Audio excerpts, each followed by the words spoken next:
அனைவருக்கும் வணக்கம். நான் உங்கள் முத்து விஜயராஜ் கிரிட்டல் சேனலுக்காக.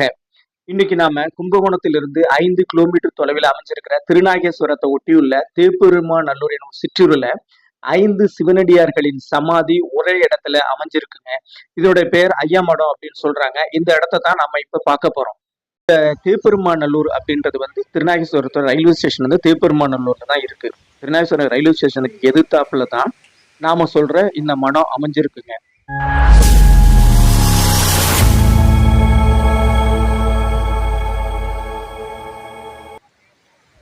இப்ப நீங்க பாத்துக்கிட்டு இருக்கிறது மிகவும் சிதிலான இந்த நிலையில் உள்ள ஐயா மடத்தை தான். இது ஏறக்குறைய 150 வருஷம் பழமையானதுன்னு சொல்றாங்க. ஆனா இப்ப அதை நேர்ல பார்க்கும்போது அதுக்கும் முற்பட்டதா இருக்குமோ அப்படின்னு தோணுது. ஒருவேளை புற்கள்லாம் ரொம்ப மண்டி, செடி கொடிகள்லாம் மண்டி போயிருக்கிறதுனால அப்படி தோற்றமளிக்குதா என்னன்னு தெரியல. அதை பத்தின எப்ப கட்டப்பட்டது அப்படின்றது முழு விவரம் யாருக்குமே தெரியல. இதன் வெளிப்புறத்துல ஒரு சிவலிங்கம் காணப்படுது. நீங்க இப்ப பாத்துக்கிட்டு இருக்கீங்க இல்லையா, இதுதான் இதுதான் சுவாமிநாதன் ஐயா அவர்களுடைய சமாதி. இந்த சமாதிக்கு மேலதான் லிங்கம் வைக்கப்பட்டிருக்கிறது. இந்த சாமிநாத ஐயா அப்படிங்கிறவங்க சாரங்கபாணி ஐயாவோட 2வது சீடர். சாரங்கபாணி ஐயா தான் மூத்தவர். அவர்னாலதான் அது ஐயா மடம்னு அழைக்கப்பட்டிருக்கு. பார்த்துக்கிட்டு இருக்க புறத்தோற்றம் சிதிலமடைந்த நிலையில உள்ள ஐயா மடத்தை தான் பாக்குறீங்க. முழுவதுமா அதுல நிறைய மரம் நிறைய செடி கொடிகள்லாம் மண்டி போயிருக்கு. இந்த மடத்தை கடந்து முதல்ல வெளிப்புறம் ஃபுல்லா சுத்திட்டு அதுக்கப்புறம் உள்ள போவோம். சரியா? இப்ப இந்த மடத்தோட இன்னொரு பக்கம், அதாவது வலது பக்கம் அப்படின்னு பாத்தீங்கன்னா ஒரு லிங்கம் காணப்படுது. அந்த லிங்கம் ஃபுல்லா செடி கொடிகளால் சூழப்பட்டிருக்கு. அந்த லிங்கத்தோட தலைப்பகுதி மட்டும்தான் தெரியுது. இந்த இடத்துலதான் பெண் சாமியார் ஒருவங்களுடைய சமாதி இருக்கிறதா சொல்றாங்க. அந்த லிங்கத்துக்கு கீழே சாரங்கமணியாவோட 3வது சீடர் அப்படின்னு சொல்றாங்க. பார்க்க ஒரு ரம்யமா ஒரு இயற்கையில் சூழப்பட்டு இருந்தாலும் கீழ்ப்பகுதியெல்லாம் சுத்தம் செய்யப்படாம இருக்கிறதுனால சின்ன சின்ன விசஜந்துக்கள் இருக்கலாம் அப்படின்ற மாதிரி ஒரு எண்ணம் வருது. ஆனா நாம அப்படி எதுவும் கண்ணால பார்க்கல. அதை முழுசா பார்த்த வரையும் அப்படி எதையும் நம்ம பார்க்க முடியல. அதுக்கு கீழ் பக்கம் பார்த்தீங்கன்னா லிங்கம் காணப்படுது. இதற்கு கீழே 5வது சாமியாருடைய சமாதி இருக்கிறது அப்படின்னு சொல்லப்படுகிறாங்க. இவர் மட்டும் இந்த பகுதியை சேர்ந்தவராக சொல்லப்படுது. ஆனாலும் அதனை பத்தின முழு விவரம் யாருக்குமே தெரியல. அப்புறம் நம்ம பார்த்தோம்னா அதன் சுற்றுப்புற பகுதியில இன்னொரு மண்டபம் இருக்கு. இந்த மண்டபத்துல சிலைலாம் எதுவும் இல்லை, வெறும் மண்டபமா கூட அது ஏற்படுத்தப்பட்டிருக்கலாம். அந்த பகுதியும் அப்படிதான் இருக்கு. செடி கொடிகள்லாம் அதை சுற்றி நிறைய மண்டி போய் கிடக்கு. அதுக்கப்புறம் அந்த மண்டபத்துக்கு பின்புறம் பார்த்தீங்கன்னா இன்னொரு சிறிய மண்டபம் ஒன்று இருக்கு. ஆனா அது முழுசா மண்டபமா இல்லை, அரச மரத்தால் ஆக்கிரமிக்கப்பட்டு அந்த மண்டபமே ஏறக்குறைய போயிடுச்சு. ஒண்ணுமே இல்லை அந்த மண்டபத்தின் சுற்றுச்சுவரின் மீது அரச மரம் ஒரு சில பகுதிகள் தெரிவது ஏதோ சுவற்றில செதுக்கப்பட்ட சிற்பம் மாதிரி தெரியுது. பாருங்க, பார்க்கவே கொஞ்சம் வியப்பாகவும் ஆச்சரியமா இருக்கும் இல்லையா? அந்த காட்சியை தான் நீங்க இப்ப பாத்துக்கிட்டு இருக்கீங்க. சரி, வாங்க இப்ப இதெல்லாம் பார்த்துட்டோம். இப்ப நம்ம அந்த மடத்துக்குள்ள போவோம். இந்த மடத்தின் வழியா மடத்துக்குள்ள நம்ம போறோம். இந்த மடத்தில் காணப்படுது இல்லையா, இது சிவலிங்கம். அங்க ஒரு சிலை காணப்படுது. அது பார்க்க சிவன் மாதிரி தோற்றத்தோட தான் இருக்கு. ஆனா அது மாணிக்கவாசன் ஐயாவோடதுன்னு சொல்றாங்க. அதற்கு கீழே தான் மாணிக்கவாசன் ஐயாவோட சமாதி இருக்கு. அந்த இடத்துக்கு கீழே தான் சமாதி இருக்கிறதா சொல்றாங்க. இவரு யாருன்னு கேட்டீங்கன்னா மூத்த ஐயா சாரங்கபாணி ஐயாவோட முதல் சீடர் இவர். இது மேல் கூரை இங்க இல்லைங்க. மேற்கூரை முன்ன இருந்திருக்கு, அது சுத்தமா இடிஞ்சு போயிடுச்சு. மேல ஓப்பனா இருக்கிற மாதிரி தான் இருக்கு, திறந்த வழியா தான் இருக்கு. அந்த கோயில் முழுவதுமே அப்படிதான், அந்த மடம் ஃபுல்லாவே அப்படிதான் இருக்கு. அந்த மடன அறை மாதிரி காணப்படுது. இதான் கருவறையா இருக்கணும். ஏன்னு கேட்டீங்கன்னா மேல கோபுரம் காணப்படுது. இப்ப நீங்க பாக்குறீங்கல்ல கோபுரம், இது கருவறை சார்ந்த. எப்போது கருவறையில தான் கோபுரம் இருக்கும். அதனால இது கருவறையா தான் பார்க்க முடியுது. சிறிய அறை. வாங்க அந்த அறைக்குள்ள போலாம். இப்ப நீங்க பாத்துக்கிட்டு இருக்கிறது தான் மூத்த ஐயா சாரங்கபாணி ஐயாவோட சமாதி கீழே இருக்கு. அது மேலதான் அந்த சிவலிங்கம் வச்சிருக்காங்க. இங்க இது உள்ள போனோன்னங்க எனக்கு ஒரு புது வித ஒரு உணர்வு ஏற்பட்டதுங்க. ஏதோ ஒரு விஷயம் நமக்குள்ள புகுந்தா எப்படி இருக்கும், அது மாதிரி ஒரு சிலிர்ப்பூட்டுகின்ற ஒரு பரிமாற்றம் நடந்தது. கிட்டத்தட்ட ஒரு சில நிமிடங்கள் அந்த உணர்வு என்கிட்ட நீடிச்சிருந்தது. இதுக்கு முன்னாடி வேற சில இடங்களுக்கு போனப்ப இந்த மாதிரி எல்லாம் ஏற்பட்டிருக்கு. ஆனா இந்த இடம் அது முற்றிலும் மாறுபட்டதாகவும் ரொம்ப ஆழமானதாகவும் இருந்தது. சில நிமிடங்கள் வரை அந்த உணர்வு நமக்குள்ள ஏதோ ஒண்ணு உள்ள புகுந்தா எப்படி இருக்கும் அந்த மாதிரி உணர்வு ஏற்பட்டது. உங்க மேல பாத்தீங்கன்னா அதாவது வெடிப்புகள் இருக்குதே தவிர மேல்கூரைன்னு ஒண்ணு இருக்கு. அப்படியே அந்த மடம் ஃபுல்லாவே சுற்றிலும் இடிஞ்சு போய் தான் இருக்கு. இதுல தப்பி பிழைச்சிருக்கிறது வந்து இந்த அறையும் இந்த மேற்கூரை மட்டும்தான். அந்த மடத்தை ஒட்டி உள்ள குளத்தை தான் பாக்குறீங்க நீங்க. குளத்துல இப்ப சுத்தமா தண்ணி கிடையாது. முழுதும் தூர்க்கப்பட்ட நிலையில இருக்கிறது. ஆடு மாடுகள் மேயிற நிலைமையில தான் இப்ப அது இருக்கு. சுத்தமா தண்ணி எதுவும் இல்ல அங்க. இந்த மடத்தோட பராமரிப்பு பணியில ஈடுபட்டிருக்கின்ற திரு ராஜாங்கம் ஐயா அவர்களை சந்தித்து பேசணும். வணக்கம் ஐயா. அந்த லிங்கம் இருக்கிறதுக்கு அந்த லிங்கம் இருக்கு. அந்த முன்னாடி உள்ள சிசியர் ஐயா சுவாமிநாதன் பேரு. இப்போ அவங்க சமாதி எங்க? எனக்கு நல்லா தெரியும் அவர். அப்படியா? சின்ன பிள்ளையில நான் குழந்தை சின்ன மாவட்டத்துல இருந்தா அப்ப எங்க அப்பா பார்க்க வருவேன். அப்ப அப்பா அழைச்சிட்டு வந்து கேட்ட சொல்லி என் பையன் அப்படின்னு சொல்லி இந்த சமைக்க சாப்பிட்டுட்டு இருந்தாங்க.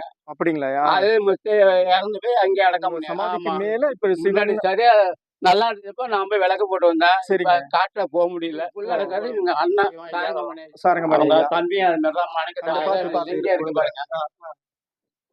லிங்கம் வந்து காவேரி அம்மா. இப்ப நாம இந்த ஊரினுடைய நாட்டாமை திரு பாலமுருகன் அவர்களை சந்திச்சு பேசுறோம். அவரு என்ன சொல்றாருன்னு கேட்போம். இடம் கேள்விப்பட்டேன். நண்பர் ராமகிருஷ்ணன் சொன்னாரு. ஊர்ல நான் வந்துட்டு சின்ன பிள்ளையில இருந்து இந்த ஊர்ல இருக்கோம். சரிங்க. எங்களுக்கு தெரிஞ்ச அளவுக்கு இந்த மடத்துக்கு வந்துட்டு நண்பர் ஒரு வீட்டுல இருந்து சொக்கப்பணம் கார்த்திகை மாசம் சொக்கம் கொளுத்துவாங்க. சரிங்க. எத்தனை வருஷமா உங்களுக்கு இந்த கோயில் கூட தொடர்பு உண்டுங்க? நீங்க இங்க நாங்க வந்துட்டு 85க்கு மேல சின்ன பிள்ளைனாக்கா ஒரு 5-6 வயசுக்கு மேலதான் இந்த பக்கம் வரப்போவோம். சரிங்க. கோயில் சொல்றது ஐயா மடம் சொல்லுவோம். இதுல வந்துட்டு சொக்கப்பணம் கொளுத்துவோம். சரிங்க. பண்ணிட்டு சொக்கப்பணம் கொளுத்திட்டு போறது. சரிங்க. அது அப்படியே நாளடைவுல மறைஞ்சு போச்சு. நான் இது 7-8 வருஷத்துக்கு முன்னாடி Facebookல போட்டிருக்கேன். சரிங்க. மாணிக்கையாவோட படத்தை எடுத்து போட்டீங்க. நான் போட்டிருக்கேன். என்ன மாதிரி ரெஸ்பான்ஸ் இருந்தது? நல்லா Facebookல போட்டே இருக்கு, என்ன ஏதுன்னு சொல்லிட்டு ஒரு இது வந்தது. போன் பண்ணி கேட்டாங்க. போன் பண்ணி கேட்கல, அதுலயே கேள்வி கேட்டாங்க. சரிங்க. அப்போதைக்கு நான் அதை இது பண்ணிட்டு எனக்கு இது மடத்தை வந்துட்டு நம்ம இது பண்ணி வேற யாராவது ஏதாவது கேள்வி கேட்டா என்ன பண்றது? சரிங்க. இல்ல நம்ம இதை வந்து பிரபலப்படுத்தணும் ன்றதுக்காக இந்த சுற்றுப்புற பகுதியெல்லாம் தூய்மை பண்ணி இன்னும் சிறப்பான நிலைக்கு கொண்டு வரணுன்றதுக்காக தான் அப்படிங்களா? சரிங்க. சில விஷயங்களுக்காக ஏன்னா இதுக்கு சொந்தக்காரங்கன்னு ஒருத்தவங்க இருக்காங்க.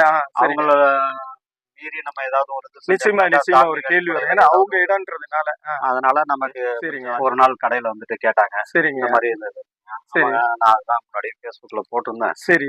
அப்புறம் அதை இது பண்ணிட்டு எனக்கே கொஞ்சம் இதா இருந்தது. வந்துட்டு குரு பூஜை எல்லாம் செய்யறாங்க.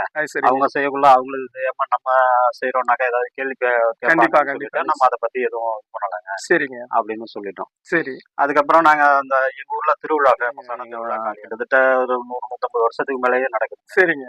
அந்த திருவிழாவுல எங்க தெரு முடிஞ்சோன்னா ஃபர்ஸ்ட் எங்க தெருக்கு தான் சுவாமி புறப்பாடு. சரிங்க. அந்த வீதி விழா புறப்பாடு வரும். அந்த இது வந்தோம்னா மாலை நேரத்துல இங்க வந்து அவுத்து வைக்கிறது வழக்கம். சரிங்க. இங்க அவுத்து வச்சுட்டு மறுபடியும் அலங்காரம் பண்ணி அடுத்த தெருக்கு கொண்டு போவோம். சரிங்க. அந்த மாதிரி போறதுக்கு இங்கதான் கொண்டாந்து அவுத்து வைக்கிறது. இங்க வச்சுதான் மாத்துவீங்க. இங்க வச்சுதான் இதுக்கு நெய்வேத்தியம் பண்ணி உங்களுக்கும் தீபாவளி எடுத்துட்டு நாங்க இது பண்ணிட்டு போறது. சரிங்க. அந்த மாதிரி இருக்கிறதுல இந்த மாதிரி எங்களுக்கு ஒரு பயம். சரிங்க. திருவிழாவுல பிள்ளைங்க எல்லாம் எப்படி இருப்பாங்கன்னு தெரியும். கண்டிப்பா எல்லாம் முன்னாடி ஏதாவது ஒண்ணு அசம்பாவிதம் நடந்துடக்கூடாதுங்கிறதுக்காக இப்ப நாங்க ஸ்டெப் எடுத்து அந்தாண்ட போய் தனியா ஒரு கொட்டகை போட்டு அதுல இது பண்ணிட்டு இங்க உட்காந்துருப்போம். வேலைக்கு போறது, சாமி கும்பிடுறது ஏதோ பண்ணிட்டு உட்காந்துருப்போம். கவர்மெண்ட்ல இந்த வேலை 100 நாள் வேலை செய்யக்குள்ள இதை சுத்தம் பண்ணி இருந்த இடம் அந்த இடத்துலயே உங்களுடைய சமாதி. ஆமாங்க. இவங்களே வாழ்ந்த இடம். வாழ்ந்து இவங்களே இங்க வந்து படிச்சவங்க பெரிய லெவல்ல போயிருக்காங்க. சந்தோஷம். ஒருத்தர் ஜட்ஜ் ஆயிருக்காரு. சரிங்க. ஒருத்தர் சர்வேயர் ஆயிருக்காரு. நல்லது. ஒருத்தர் ஹெட்மாஸ்டர் ஆயிருக்காரு. அப்படிங்களா? இங்க வந்து படிச்சவங்க ஒரு வைப்ரேஷன் இருக்குல்ல. ஒரு இங்க தெருலயே இந்த சொக்கம் கொளுத்துவாங்கன்னு சொன்னோமே. சரிங்க. அந்த வீட்டுல இருந்து ஒரு பையன் இங்க வந்து படிப்பாங்க. அவரு இன்ஸ்பெக்டர் ரேஞ்சில ப்ரமோஷன் வரைக்கும் போயிட்டு வளர்ச்சி நிலைக்கு வரும். அதை கொஞ்சம் பார்த்து நீங்க உங்களால முடிஞ்ச உதவி கண்டிப்பா நிச்சயமா ஒரு 4 பேர்ட்ட எடுத்துட்டு போனீங்கன்னாக்கா அது எங்களுக்கு ஒரு நிச்சயமா இருக்கும். கண்டிப்பா இதை வச்சு ஒரு 4 கண்டிப்பா முதல் கட்டமா இது வந்து ஒரு புனரப்பி பேர் சுத்தம் பண்ணி அதுக்கு அப்புறம் படிக்கிறது வந்துட்டு இதை கேள்விப்பட்டாங்கன்னாக்கா இங்க வந்து படிக்கிறதுக்கோ நிச்சயமா பண்றதுக்கோ கண்டிப்பா உதவியா. கண்டிப்பா அந்த மடத்தை வந்து ஒரு பயனுள்ளதா நம்ம மாத்துறதுக்கு எல்லாருமே சேர்ந்து ஒரு முயற்சி இருக்கும். அது விரைவில் நடக்கும் நம்புகிறேன். இறுதியா அந்த இடத்தோட உரிமையாளர் திரு ஆனந்தராஜ் அவர்கள சந்திச்சு அவர் இல்லத்துல சந்திச்சு பேசணும். அவர்கிட்ட கேட்டப்ப ஆமாங்க அந்த இடம் வந்து எங்களுக்கு சொந்தமான இடத்துலதான் அந்த மடம் இருக்கு. இது எங்களுடைய தாத்தா காலத்துல ஏற்படுத்தப்பட்டது அப்படின்னு சொல்லி சொன்னாரு. எப்படின்னு கேட்டீங்கன்னா, அவருடைய தாத்தா காலத்துல ஒரு சிவனடியார் வந்து அந்த ஊருக்கு வந்திருக்கிறாரு. அவரால் ஈர்க்கப்பட்ட திரு ஆனந்தராஜ் அவர்களுடைய தாத்தா வந்து அவருக்கு சொந்தமான இடத்துல ஒரு மடத்தை கட்டி கொடுத்து நீங்க இங்கதான் தங்கணும் அப்படின்னு சொன்னதாகவும், அதை ஏற்றுக்கொண்ட அந்த சிவனடியார் வந்து அங்கேயே தங்கி தொடர்ந்து தங்கியிருக்காரு. அப்படி ஏற்பட்ட மடம் தான் அது. பிறகு அந்த அவருடைய பெயர் தான் சாரங்கபாணி ஐயான்னு அழைக்கப்பட்டிருக்காரு. அந்த பேரை ஒட்டி அது ஐயா மடம்னு அழைக்கப்பட்டிருக்கு.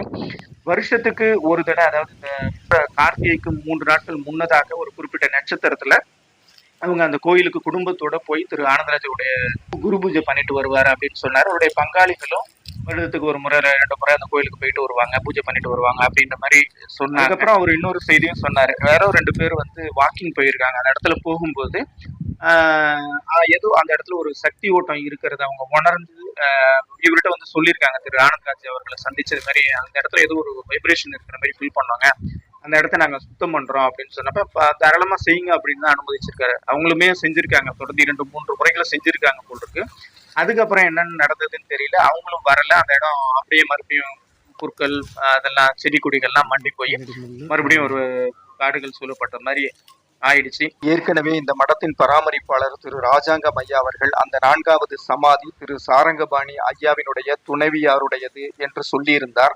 ஆனால் மடத்தின் உரிமையாளர் திரு ஆனந்தராஜ ஐயா அவர்கள் அந்த சமாதி திரு சாமிநாதன் ஐயா அவர்களுடைய துணைவியாருடையது என்று புது தகவலை தெரிவித்தார்.